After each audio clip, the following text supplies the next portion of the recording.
The uninformed public usually attributes Undertaker's 30-plus years of wrestling success to the supernatural world, but the scientists here at Lucha Labs have discovered something truly startling.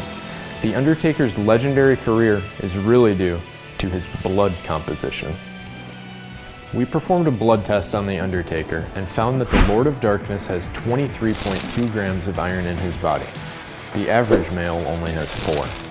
This influx of blood iron is a condition called hemochromatosis and is the result of Undertaker's birthplace, Death Valley, the lowest point in North America.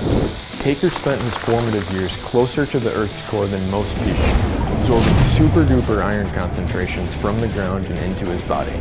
This gives him several in-ring advantages.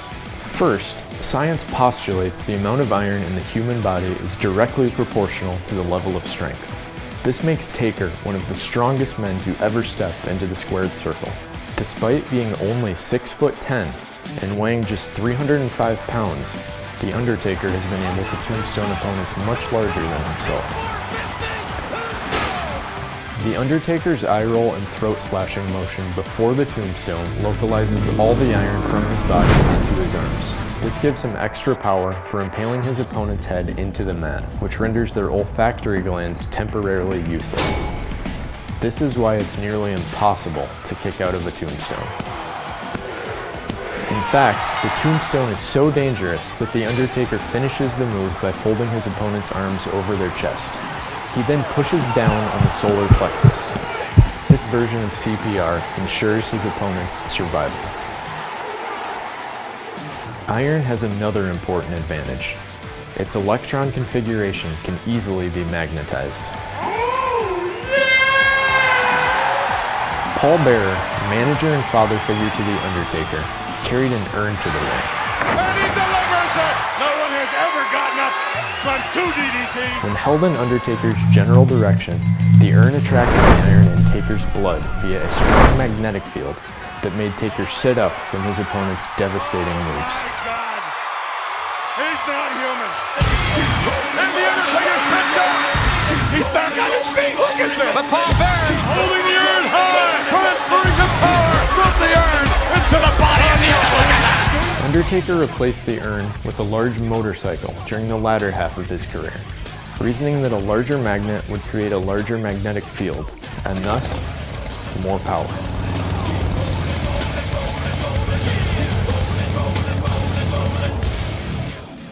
When the American Badass discovered that this larger magnet wasn't as effective, he returned to the highly ferromagnetic urn.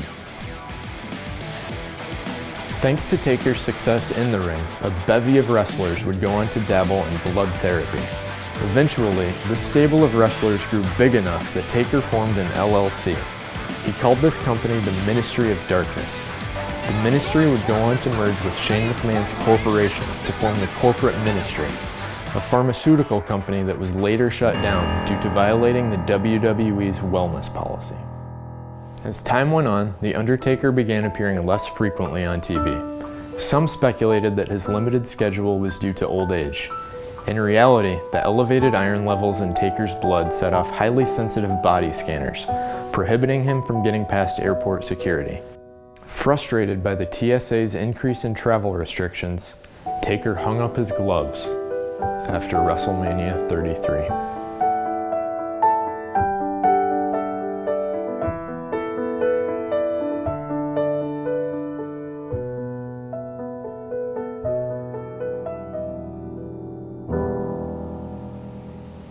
Click on the link here to review more data analysis from Lucha Labs.